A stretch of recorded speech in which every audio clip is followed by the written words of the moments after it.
2025-এ আপনাদের প্রত্যেককে স্বাগত জানাচ্ছি। এই মুহূর্তে আপনাদের সাথে আমি রয়েছি অঙ্কিতা। চোখ রাখছি এই মুহূর্তের 25টি গুরুত্বপূর্ণ সংবাদের দিকে। প্রথমে চোখ রাখছি কৈলাসহরের দিকে। কৈলাসহরের চণ্ডীপুর বিধানসভায় আজ ভাগ্যপুর হাই স্কুলে নবনির্মিত সায়েন্স ল্যাব সহ একাধিক কক্ষের উদ্বোধন হয়। উপস্থিত ছিলেন মন্ত্রী টিঙ্কু রায়, ঊনকোটি জেলা পরিষদের সভাপতি অমলেন্দু দাস সহ অন্যান্যরা।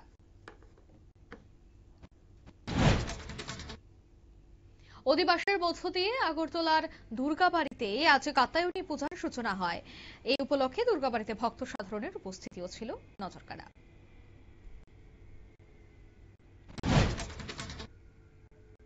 গিরিবাসীরা এখনো চরম দুর্ভোগের সম্মুখীন। খোয়াই জেলার তুলাশিখর এবং মুঙ্গিয়াকামী ব্লকের প্রত্যন্ত এলাকাগুলিতে শীতের মৌসুমে পানীয় জলের সংকট, আর সেই সংকটে দূর করতে সাংসদ কৃতি সিং দেববর্মা এলাকা উন্নয়ন তহবিলের অর্থে 2টি ট্যাঙ্কার প্রদান করা হয়। এই সংক্রান্ত অনুষ্ঠানে সাংসদ ছাড়াও উপস্থিত ছিলেন জেলা শাসক রজত পাঞ্চ সহ অন্যান্যরা।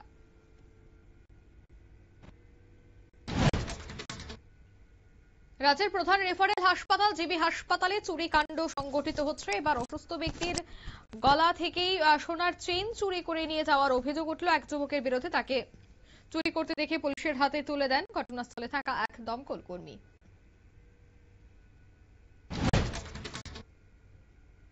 বিপুল পরিমাণে চোরাই কাঠ আজ উদ্ধার করা হয়। চোরাইবাড়ি বন দপ্তরের কর্মীরা এই অভিযান চালিয়ে ধর্মনগর, ফুলবাড়ি, পূর্ব ফুলবাড়ি এবং লক্ষ্মীনগর এলাকা থেকে এই বিপুল পরিমাণে সেগুন কাঠ এবং আগর গাছ আটক করে।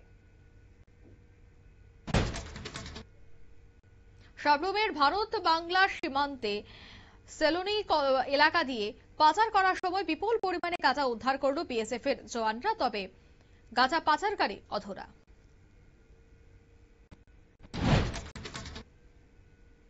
ত্রিপুরা পাম্প অপারেটর সংঘের উদ্যোগে আগরতলা রবীন্দ্র শতবার্ষিকী ভবনে অনুষ্ঠিত হল রাজ্যভিত্তিক সাংগঠনিক বৈঠক। উপস্থিত ছিলেন রাজ্যসভার সাংসদ এবং বিজেপি রাজ্য সভাপতি সহ অন্যান্যরা।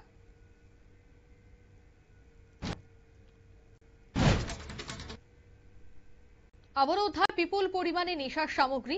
এবার গোপন খবর পেয়ে তেলিয়ামুড়া থানা ত্রিশাবাড়ি রেল স্টেশন সংলগ্ন এলাকায় গাঁজা পাচার করার সময় হাতে নাতে গ্রেফতার করা হলো 2 প্রভাবশালী যুবক সন্তোষ দেববর্মা এবং শ্যামল দেববর্মাকে। ধৃতদের কাছ থেকে প্রচুর পরিমাণে গাঁজা উদ্ধার করা হয়েছে।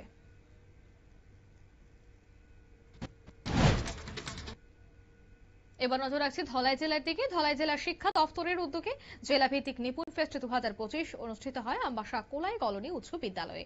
অনুষ্ঠানের উদ্বোধন করেন ধলাই জেলা পরিষদের সহকারী সভাপতি অনাদি সরকার সহ অন্যান্যরা।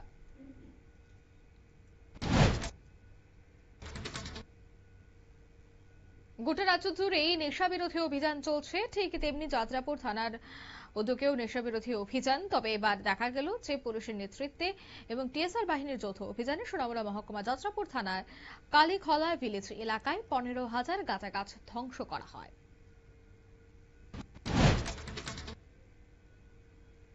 ক্যাম্পেইন ফর হিউম্যানিটি প্রোটেকশনের ত্রিবার্ষিক সাধারণ সম্মেলন অনুষ্ঠিত হয় আগরতলা প্রেস ক্লাবে। সংগঠনের সদস্যদের উপস্থিতি ছিল বেশ লক্ষণীয়।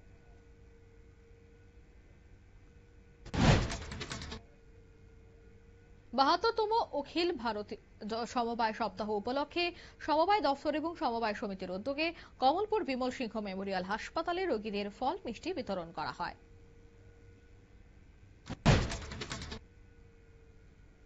বিশালগড় থানার মধ্য লক্ষ্মীবিল গ্রামের বাসিন্দা এসপিও জওয়ান কেশব দাসকে প্রাণী মারার হুমকি দেওয়ার অভিযোগ উঠল স্থানীয় এক ছিনতাইয়ের ঘটনায়।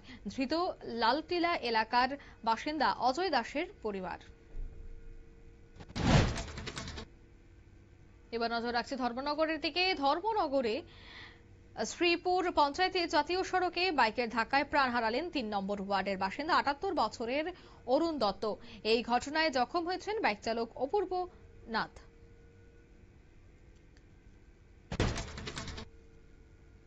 পাকিস্তান কোনোভাবে সীমান্তে উত্তেজনা তৈরির চেষ্টা করলে নয়াদিল্লি চুপ করে বসে থাকবে না, ফের হুমকি দিলেন ভারতীয় সেনা প্রধান উপেন্দ্র দ্বিবেদী।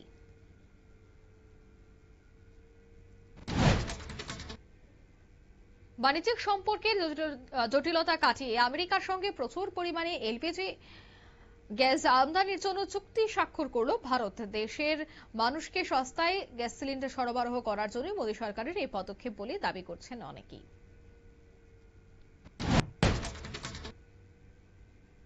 আলাদা আলাদা জন্ম তারিখ দিয়ে দুটি প্যান কার্ড বানানোর অভিযোগে সমাজবাদী পার্টির নেতা আজম খান এবং তার ছেলে আব্দুল্লাহ আজমের বিরুদ্ধে 2019 সালের 6 ডিসেম্বর উত্তরপ্রদেশের রামপুরে সিভিল পুলিশ লাইন স্টেশনে একটি অভিযোগ দায়ের করেছিল বিজেপির বিধায়ক আকাশ সাক্সেনা। সোমবার সে মামলায় দুজনকে দোষী সাব্যস্তের পর 7 বছরের কারাদণ্ড দেওয়া হয়। এবার অসমেও এসআইআর শুরু করার জন্য বিজ্ঞপ্তি জারি করল জাতীয় নির্বাচন কমিশন। 22 নভেম্বর থেকে 20 ডিসেম্বর পর্যন্ত খসড়া তালিকা তৈরির কাজ চলবে। তামিলনাড়ুতে সকালেই আছে চাঞ্চল্য। তামিলনাড়ুর মুখ্যমন্ত্রী এমকে স্টেলিন এবং দক্ষিণী সিনেমার সুপারস্টার অজিত কুমার সহ আরো বেশ কয়েকজনের বাড়িতে বোমা মেরে উড়িয়ে ফেলার হুমকি আসে। আর এই বিষয়গুলিকে কেন্দ্র করে দেখা যায় যে চাঞ্চল্য অবশ্যই ছড়িয়েছে। তবে এই চাঞ্চল্যকে কেন্দ্র করে আজ সকালে বম্ব স্কোয়াড কিন্তু বাড়ি বাড়ি পৌঁছে যায়। বেঙ্গালুরু এক পড়ুকে 6 মাস ধরে সিপিআই পরিচয় দিয়ে ডিজিটাল অ্যারেস্ট করে রেখে প্রায় 32 কোটি টাকা হাতিয়ে নিল সাইবার অপরাধীরা। বেঙ্গালুরু সাইবার অপরাধ দমন শাখায় অভিযোগ দায়েরের পর তদন্তে নেমেছে পুলিশ। এসআইআর চলছে 12টি রাজ্যে। আর এসআইআর এর কাজের চাপে কেরলের কন্নুরে পয়ন্নুর বিধানসভা এলাকায় এক বুথ লেভেল অফিসার বা বিএলও অনিশ জর্জ আত্মঘাতী হয়েছেন বলে অভিযোগ। এর জেরে সোমবার ভোটার তালিকা সংশোধনের কাজ বন্ধ রেখে রাজ্য জুড়ে বিক্ষোভ দেখান কেরলের সমস্ত বিএলও। আন্তর্জাতিক স্তরে জনপ্রিয়তা অত্যন্ত প্রাচীন adventure sports Himalaya 100 mile stage সিরিজের সমাপ্তি হলো দার্জিলিং এ। আন্তর্জাতিক হিমালয়ান রান অ্যাওয়ার্ড ট্রেকের 34তম বার্ষিক প্রতিযোগিতায় অংশ নিয়েছিল আমেরিকা, ব্রিটেন, জার্মানি, দক্ষিণ আফ্রিকা, সিঙ্গাপুর, বেলজিয়াম, অস্ট্রেলিয়া এবং ভারতের অনেক প্রতিনিধিরাই। এবার পাকিস্তানে অনূর্ধ্ব 19 ক্রিকেট দলের ডিরেক্টর হিসেবে নিযুক্ত করা হলো প্রাক্তন পাক ক্রিকেটার সরফরাজ আহমেদকে। এবার থেকে পাকিস্তানের ক্রিকেট বোর্ডের তরফে দুই দলের কোচ, নির্বাচক এবং সাপোর্ট স্টাফ হিসেবে সরাসরি সরফরাজকে দেখা যাবে।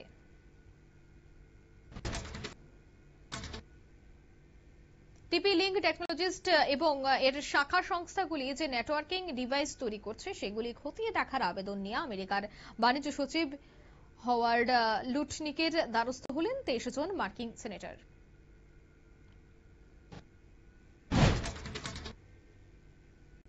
সংযুক্ত আরব আমিরাতে আয়োজিত হলো দুবাই এয়ার শো 2025 ভারতীয় প্যাভিলিয়নের উদ্বোধন করলেন ভারতের প্রতিরক্ষা মন্ত্রকের রাষ্ট্রমন্ত্রী সঞ্জয় শেঠ। এই কর্মসূচির ফাঁকে তিনি সংযুক্ত আরব আমিরাতের প্রতিরক্ষা মন্ত্রকের রাষ্ট্রমন্ত্রীর সঙ্গে দ্বিপাক্ষিক বৈঠকের পাশাপাশি এয়ার শোতেও অংশ নেওয়া হয়।